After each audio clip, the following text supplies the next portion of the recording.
اعوذ باللہ من الشیطان الرجیم بسم اللہ الرحمن الرحیم وَإِذَا طَلَّقْتُمُ النِّسَاءَ فَبَلَغْنَ أَجَلَهُنَّ فَلَا تَعْضُلُوهُنَّ أَن يَنكِحْنَ أَزْوَاجَهُنَّ إِذَا تَرَاضَوْا بَيْنَهُم بِالْمَعْرُوفِ ذَلِكَ يُوعَظُ بِهِ مَن كَانَ مِنكُمْ يُؤْمِنُ بِاللَّهِ وَالْيَوْمِ الْآخِرِ ذَلِكَ أَزْكَىٰ لَكُمْ وَأَطْهَرُ واللہ یعلم وانتم لا تعلمون۔ صلوات پڑھیں محمد اور صلی علی محمد وآل محمد۔ یہ سورہ بقرہ کی آیت نمبر 232۔ وَإِذَا طَلَّقْتُمُ النِّسَاءَ، جب عورتوں کو تم سب طلاق دے دو اور ان کی مدت تمام ہو جائے، فَبَلَغْنَ أَجَلَهُنَّ، مدت تمام ہو جائے یا پوری ہونے لگے، فَلَا تَعْضُلُوهُنَّ، بس تم انہیں مجبور نہ کرو، ان پہ سختی نہ کرو، ان ينکحن ازواجہن، یہ کہ وہ پہلے والے شوہروں سے نکاح کریں، اذا تراضوا بینہم بالمعروف، جب وہ راضی ہوں آپس میں پسندیدہ طریقے سے، معروف طریقے سے، ذالک یوعظ بہ من کان منکم یؤمن باللہ، یہ نصیحت کی جاتی ہے اس سے جو تم میں سے ایمان لے آئے خدا پر روز آخرت پہ۔ یہ سلسلہ چل ہی رہا ہے کہ اخلاق کی طرف متوجہ کرنا، کہ تطہیر کی طرف یا تزکیے کی طرف متوجہ کرنا۔ ذالک یوعظ بہ، یہ نصیحت کی جاتی ہے، اس کے ذریعے تمہیں نصیحت کی جاتی ہے یا اسے نصیحت کی جاتی ہے جو تم میں سے ایمان لے آئے خدا پر اور روز آخرت پہ۔ ذالک ازکیٰ لکم، یہ تمہارے لیے، یہ تمہارے تزکیے کے لیے اور طہارت کے لیے ہے۔ واللہ یعلم وانتم تعلمون، اور خدا بند عالم جانتا ہے تم نہیں جانتے۔ بس قانون بتائے کون، قانون بنائے کون؟ خدا بند عالم۔ اب اس آیت کا پہلی والی آیات کے ساتھ تعلق۔ پہلی والی آیت میں ہم نے بتایا تھا کہ خدا بند عالم کا خطاب مردوں سے ہے۔ وہ مرد جو طلاق دیتے ہیں اور طلاق کا حق تھا، خدا بند عالم نے کہا کہ تنگ نہ کرو، روک کے آزاد بھی کرو تو معروف طریقے سے آزاد کرو۔ بس پہلی والی آیت میں مخاطب مرد تھا، کیونکہ مرد کے پاس طلاق دینے کا حق ہے۔ عورت طلاق مانگ سکتی ہے طلاق کھلا میں، طلاق دے نہیں سکتی۔ ٹھیک اس آیت میں مخاطب دو ہیں خدا بند عالم کے، خدا بند عالم دو سے خطاب کر رہا ہے۔ ایک وہ مرد جو دوسرے ہیں، دوسرے شوہر عورتوں کے، جب وہ طلاق دے دیں، مدت آ جائے، عدت کی مدت پوری ہو جائے، طلاق دے دیں عورتوں کو، تو وہ پہلے والے مردوں سے نکاح کرنے کی خواہش رکھتی ہوں تو انہیں نہ روکیں۔ مفسرین نے کہا ہے کہ اولیاء بھی مخاطب ہیں، کہ جو عورتوں کے اولیاء ہیں، ولی ہیں، ان سے بھی خطاب کیا گیا ہے کہ بھائی آپ عورتوں کو اپنا فیصلہ کرنے میں نہ روکیں۔ ٹھیک، بس اس آیت کا تعلق بھی پہلی والی آیت کے ساتھ ہی بنتا ہے کہ پہلی والی آیت میں مرد ہی مخاطب تھا، کیونکہ مرد کو طلاق دینے کا حق ہے، اور اس آیت میں بھی مرد ہے، لیکن یہاں اس آیت میں دوسرا شوہر ہے۔ پہلی والی آیت میں پہلا شوہر تھا اور اس آیت میں کیا ہے؟ دوسرا شوہر۔ ٹھیک، شان نزول اس آیت کے دو ہیں۔ پہلا، معقل بن یسار پیغمبر اکرم صلی اللہ علیہ وسلم کے ایک صحابی تھے، اس کی بہن جملہ تھی۔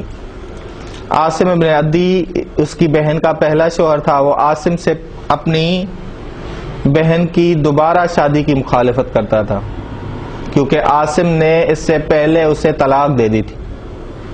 پھر جب دوسرے شوہر سے طلاق ہوئی تو جملہ نے سوچا، آپس میں راضی ہوئے اور شادی کرنا چاہا، تو معقل ابن یسار نے مخالفت کی، تب یہ آیت آئی وَإِذَا طَلَّقْتُمُ النِّسَاءَ۔ یہاں دوسرا شان نزول کے جابر بن عبداللہ نے اپنے چچا زاد کو پہلے شوہر سے دوبارہ شادی کرنے کی مخالفت کی تھی۔ یہ زمانہ جاہلیت تھا، اس میں اکثر اوقات قریبی رشتہ دار منع کرتے تھے، تو اس بنا پہ یہ آیت آئی۔ یہ شان نزول دو ہیں اس آیت کے۔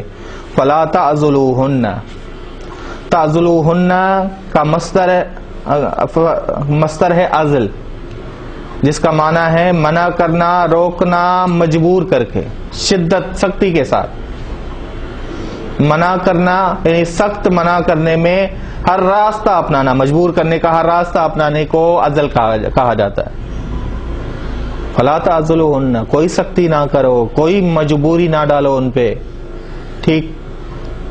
اب جی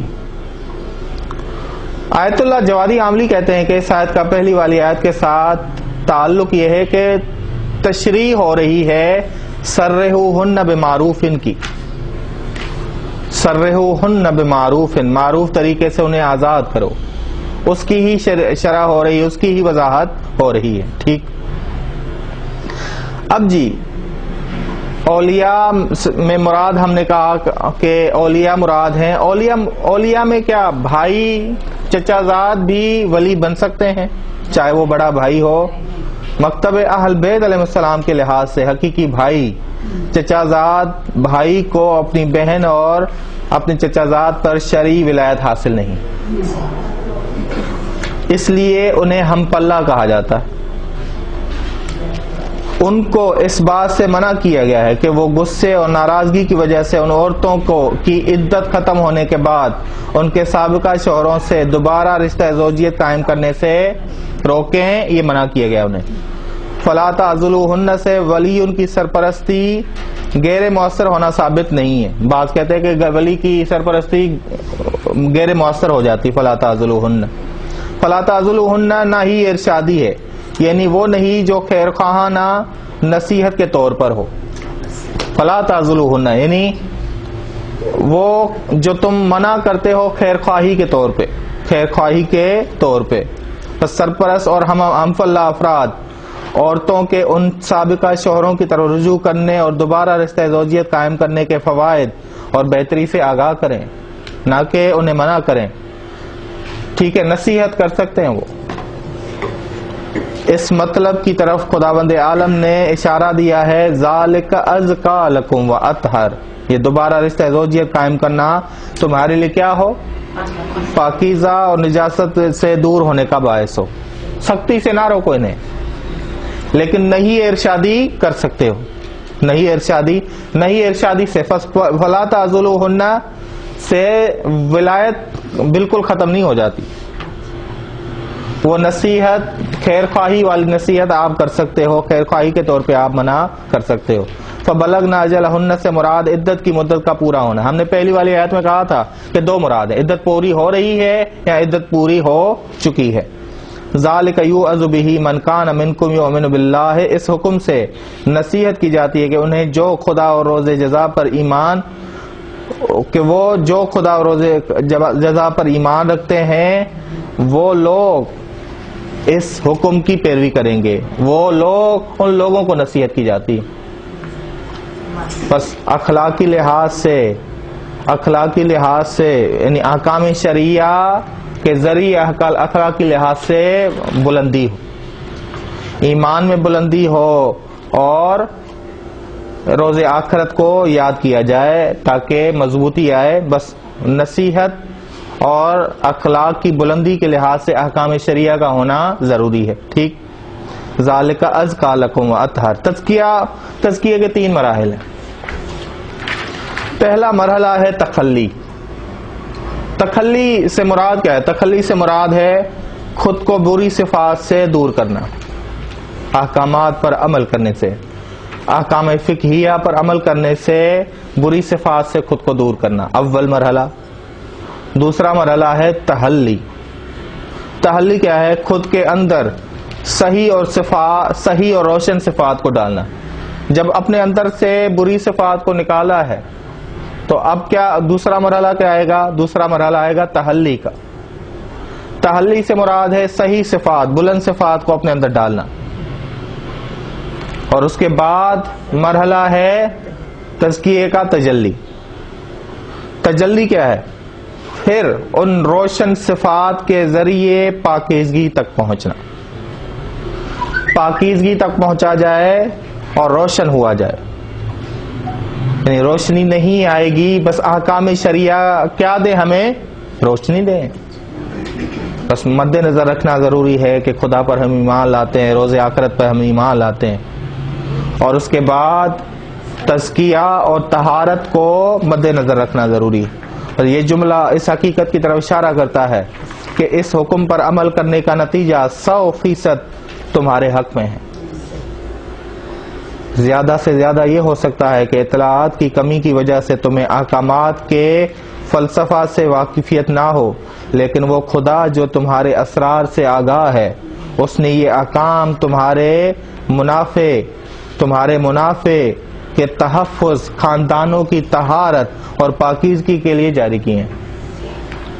یہ بات قابل توجہ ہے کہ خداوند عالم نے اس جملے میں اس حکم پر عمل کرنے کا نتیجہ تزکیہ اور طہارت قرار دیا ہے کہ انسان ان احکامات پہ عمل کر کے روشن ہو جائے، ان اہم موقعوں پہ یہ تجلیاں ظاہر ہوں، ان اہم موقعوں پہ یہ تجلیاں ظاہر ہوں، اور انسان جو ہے حکم باطن پہ عمل کر کے روشن ہو۔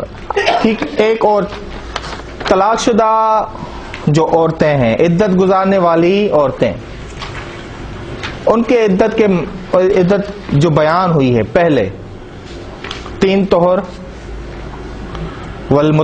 والمطلقات یتربصن بانفسهن 3 قروء، 3 طہر، بعض کے لیے 3 ماہ، واللائی یئسن من المحیض من نسائکم ان ارتبتم، اور جو یائسہ ہو چکی ہیں حیض سے تمہاری عورتوں میں سے اگر تم شک کرو، فعدتہن، بس ان کی عدت 3 اشہر، 3 مہینے، سورہ طلاق آیت نمبر 4۔ بعض کے لیے 3 ماہ، بعض کے لیے 3 طہر، اور بعض کے لیے بچہ پیدا کرنے تک۔ سورہ طلاق آیت نمبر 4، وَأُولَاتُ الْأَحْمَالِ أَجَلَهُنَّ أَن يَضَعْنَ حَمْلَهُنَّ، جو حاملہ ہیں ان کی عدت کتنی ہوگی؟ عدت کا دورانیہ کتنا ہوگا؟ بچے کے پیدا ہونے تک۔ ٹھیک، بس یہ جو طلاق شدہ عورتوں کی عدت گزارنے کا پیریڈ ہے، ٹائم ہے۔ اذا تراضوا بینہم بالمعروف، یہ جو جملہ آیا اذا تراضوا بینہم بالمعروف، یہ جملہ بیان کر رہا ہے کہ پسندیدہ صورت میں باطنی ترقی سے رشتہ قائم کریں، باطنی ترقی سے رشتہ ختم کریں۔ یہاں مراد ہے باطنی ترقی میں رشتہ جوڑیں، کہ باطنی ترقی ہو، معنوی ترقی ہو، اور یہ کہ عورتیں نئے شوہر کا انتخاب کرنے میں دین کی رعایت کریں۔ کوئی چیز اسلام سے وابستہ نہیں تو وہ معروف ہے یا نہیں ہے؟ نہیں۔ کیا کہا؟ اذا تراضوا بینہم بالمعروف، جب وہ راضی ہوں آپس میں، کس طریقے سے؟ معروف طریقے سے۔ معروف سے مراد ہے ہر وہ چیز جس کا تعلق اس کے ساتھ ہو، اسلام کے ساتھ ہو، یعنی اس قانون پہ عمل کیا جائے جو معروف ہو، جو اسلام سے تعلق رکھتا ہو، جو باطنی ترقی کا باعث بنے۔ اب قرآن کریم میں ازکا اور اطہر بسا اوقات ساتھ آئے ہیں، بسا اوقات الگ ہیں۔ سورہ نور آیت نمبر 28، وَإِن قِيلَ لَكُمْ ارْجِعُوا، اگر تمہیں کہا جائے، دروازوں سے آواز نہ آئے اور کہا جائے لوٹ جاؤ، فَارْجِعُوا، لوٹ جاؤ، هُوَ أَزْكَىٰ لَكُمْ، یہ تزکیے کا باعث ہوگا تمہارے لیے۔ یہ نہ کہ ناراض ہو کہ فلاں نے مجھے کیوں اپنے دروازے سے لوٹایا۔ وَاللَّهُ بِمَا تَعْمَلُونَ عَلِيمٌ، خداوند عالم جو کچھ تم انجام دیتے ہو اس کے بارے میں جاننے والا ہے۔ یہاں تزکیہ ازکا الگ آیا ہے۔ اور سورہ احزاب کی آیت نمبر 53، ذالک اطہر لقلوبکم وقلوبہن، اور تمہارے لیے پاکیزہ تر ہے تمہارے قلوب کے لیے اور ان کے قلوب کے لیے۔ ٹھیک، یہ بہتر ہے تمہارے قلوب اور ان کے قلوب کے لیے۔ بس روح کی زکوٰۃ کیا ہے؟ روح کی زکوٰۃ نفس کی پاکیزگی میں ظاہر ہوتی ہے، نفس کی پاکیزگی میں ظاہر ہوتی ہے۔ تبھی اس وجہ سے ازکا اور طہارت کو ایک ساتھ لایا گیا کہ روح کی زکوٰۃ نفس کی پاکیزگی میں ظاہر ہوتی ہے۔ انسان روحانی طور پہ جب زکوٰۃ دے، جب تزکیہ کرے تو پاکیزگی اس کے اندر نظر آئے، روشنی اس کے اندر نظر آئے. تبھی امام جعفر صادق علیہ السلام فرماتے ہیں العلم نور، علم ایسا نور ہے خدا جسے چاہتا ہے اس کے دل میں ڈال دیتا ہے، اسے روشن کر دیتا ہے. علم صرف یہ نہیں کہ زبانی طور پہ انسان بہت تقاریر کر لے، بہت کچھ بتا دے. علم نورانیت ہے جو انسان کے اعمال سے ظاہر ہو رہی ہو. ٹھیک، بس تبھی قرآن کریم نے یہ قید لگائی کہ روح کی زکوٰۃ میں نفس کی پاکیزگی، ازکا و اطہر، ازکا و اطہر. اس کے بعد جملہ کیا کہا خداوند عالم نے؟ واللہ یعلم وانتم لا تعلمون، اور خداوند عالم جانتا ہے تم سب نہیں جانتی. بس انسان اپنی سعادت میں کس کا محتاج ہے؟ وحی کا محتاج، وحی کا محتاج ہے، قوانین الہی کا محتاج ہے، قرآن کریم کا محتاج ہے. ہماری عقل اگرچہ رسول باطنی، ہماری عقل کو رسول باطنی کہا گیا، لیکن وحی کے بغیر ہماری عقل جزئیات کو بھی درک نہیں کر سکتی، جزئیات کو بھی درک کرنے کی قوت نہیں رکھتی. یہ ذہن میں رکھیے گا، جزئیات کو شاید درک کر لے، ہم کہہ رہے ہیں کہ جزئیات کو صحیح طور پہ درک کرنے کی قوت نہیں رکھتی. بس بڑا ضروری ہے کہ عقل کہاں سے روشن ہو؟ وحی کے نور سے. تبھی خداوند عالم نے کہا واللہ یعلم وانتم لا تعلمون، خدا جانتا ہے تم نہیں جانتے. ایسا نہ ہو کہ معاشرتی طور پہ اپنے قوانین بنا لو. خدا کو معلوم تھا کہ لوگ اپنے قوانین بنا لیں گے، اور جب قرآن کی طرف رجوع کریں گے کہیں گے ہائے اللہ، یہ تو ہم نے پڑھا ہی نہیں تھا، یہ تو نیا دین آ گیا، یہ تو نئی چیز ہمیں معلوم ہو گئی. بس واللہ یعلم وانتم لا تعلمون. پہلی چیز جو سمجھنی ہے وہ ہے خدا جانتا ہے تم نہیں جانتے.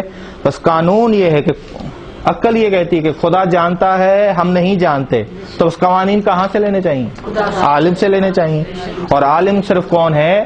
خداوند عالم. بس خدا سے یا خدا کے نمائندوں سے ہمیں قوانین لینے چاہیے. صلی اللہ علی محمد اہل بیتہ الطیبین الطاہرین.